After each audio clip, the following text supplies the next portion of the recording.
Muito bem, você que nos assiste aqui no Movimento Online, está começando mais uma entrevista. Desta vez o nosso convidado é o professor de língua portuguesa que dá aula em cursos preparatórios do Enem, Guilherme Fonseca. Tudo bem, professor? Tudo bem, é um prazer, uma honra estar aqui com vocês. Espero que o nosso papo ajude aí todo mundo que está assistindo. Nós vamos conversar um pouquinho. Ele falou de ajudar, porque a gente está aqui para dar uma ajuda mesmo, uma ajuda para as pessoas que vão prestar o Enem em janeiro, porque a prova passou por conta da pandemia, passou para janeiro. E o professor Guilherme Fonseca vai trazer algumas dicas para quem está assistindo aí, que vai prestar o Enem nesse ano tão difícil, né? É difícil não ficar nervoso para a prova do Enem. E ainda mais neste ano de 2020, com a pandemia, com todos esses acontecimentos que impediram, né, muitas vezes, do aluno psicologicamente, emocionalmente estudar. Quais são as suas dicas, professor, para se sair bem nas provas, principalmente nesse ano tão difícil? Então, nesses últimos 100 dias que a gente tem aí para a prova, né? São quase 100 dias que nós temos aí para o Enem. A dica é estudar, mas estudar com calma, fazer as últimas revisões com toda a calma e com toda a certeza também de que foi um ano difícil para todo mundo, né? Então não se considerar aí mais atrasado ou menos atrasado que ninguém, porque foi um ano difícil para todo mundo e a gente não sabe, né? Muita gente fica perguntando, Guilherme, meu ponto de corte, Guilherme, né, e quantas questões eu devo acertar. A grande verdade é que a gente pode projetar, mas como foi um ano muito atípico, a gente não sabe. Então dá para fazer uma revisão muito legal nesses 100 dias e chegar minimamente bem preparado lá para a prova de janeiro. A prova é uma prova muito extensa, né? A prova do Enem é Sim. extensa, há um tempo definido também para finalizá-la. Nessa reta final é bom estudar com um cronômetro, é uma das estratégias que alguns alunos usam, certo? Certo. Depende do que a gente se refere quando a gente fala de estudar com cronômetro. O bom é que você faça uma prova, né, sempre, né, periodicamente. O ideal é que você faça uma prova anterior ou ainda um simulado no final de toda semana. E claro, você vai cronometrar com o tempo de prova do Enem. Agora, Guilherme, eu devo estudar com 3 minutos por questão? Não. Sabe por quê? Porque, observe, vamos pegar a prova de matemática em que isso é muito claro. Tem questões lá na prova de matemática que você vai demorar lá 4, 5 minutos para responder. E tem questões na prova de matemática mesmo que você não vai demorar 10 segundos para responder.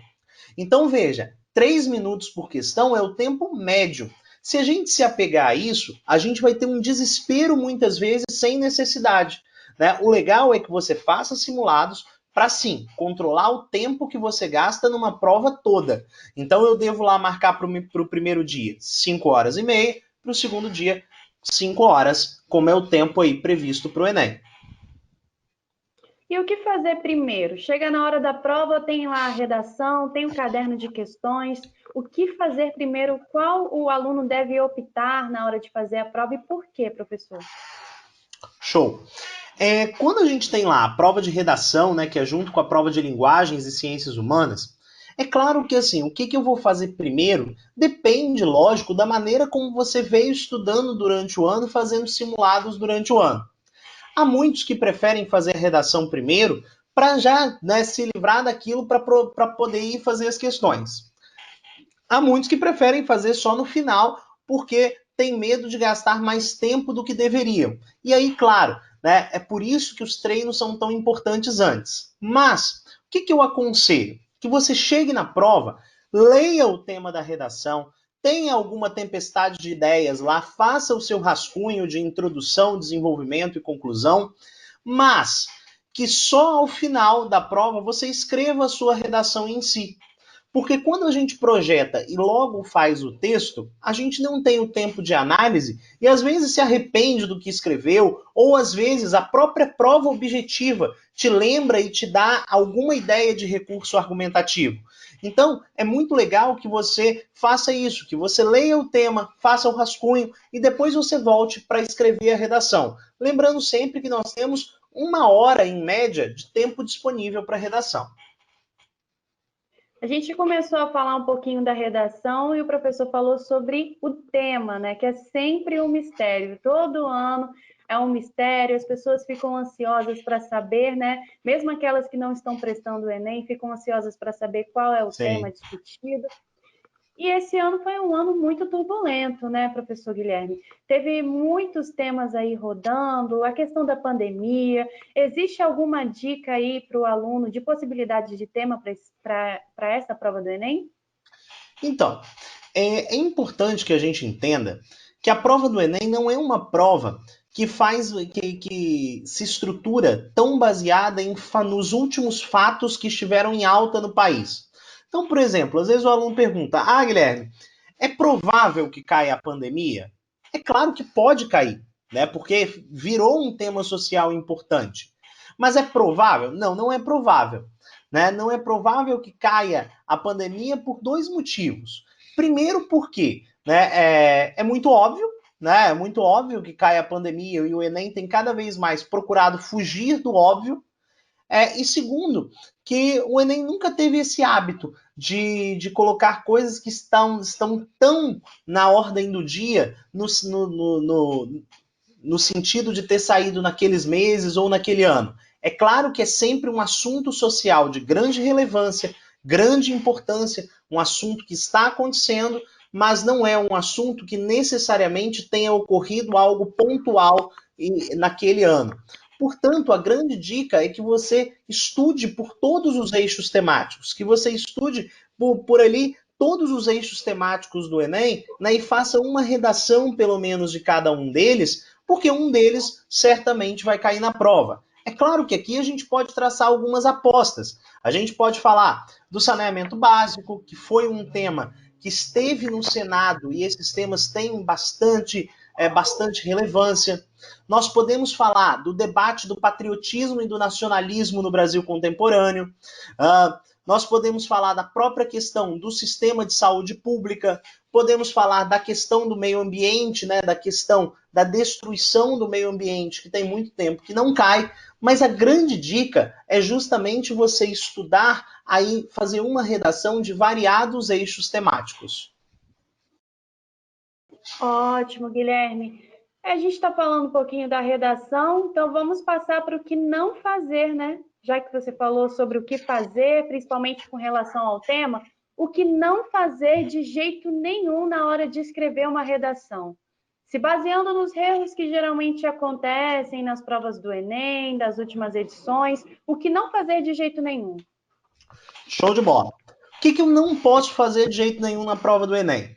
Bom, a principal coisa, isso acontece muito quando a gente está na revisão para o Enem, é uma pessoa que chega para você e fala assim: olha, eu tenho um texto aqui que funciona para todos os temas. Não caia nessa esparrela. Porque, veja, um texto que funciona para todos os temas certamente está com uma argumentação superficial, está com recursos argumentativos que não tem nada a ver com o tema. Então, assim, esses dias eu fui pegar uma redação, né, de obesidade e a pessoa citava Aristóteles, que tem a ver uma coisa com outra. Então, assim, o Enem cada vez mais foge e dá notas baixas para quem visivelmente faz uma redação decorada, faz uma redação baseada num esquema. A grande dica é que você pratique a redação, né, faça aí o seu próprio esquema, para que você chegue no Enem e aí incorpore o tema da redação àquele esquema, e não chegue com uma redação pronta qualquer. Agora, falando sobre a língua portuguesa em geral, que é a disciplina que você dá aula, Claro. o conteúdo de português é muito extenso, né, Guilherme? Qual dica dar ao aluno para revisar esse conteúdo, tanto de interpretação quanto de gramática? Então, a grande dica para a gente estudar para o Enem, nesses 100 dias que faltam, principalmente em linguagens, é você mesmo trabalhar por meio dos exercícios. Porque, veja, não adianta muito agora nós fazermos um super resumo de gramática, ou um super curso detalhado de interpretação de textos, ou de gramática, ou de literatura, porque, veja, o que o Enem vai te cobrar de fato é a aplicação desses conhecimentos nos textos.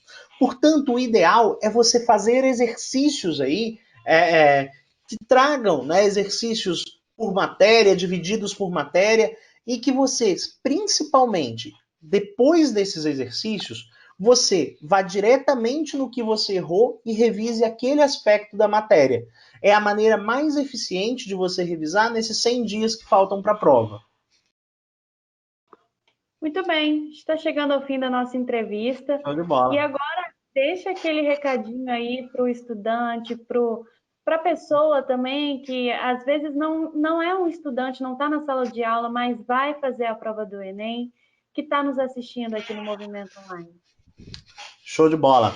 Então, pessoal, eu sempre digo aos meus alunos que o impossível é uma questão de opinião. Então, assim,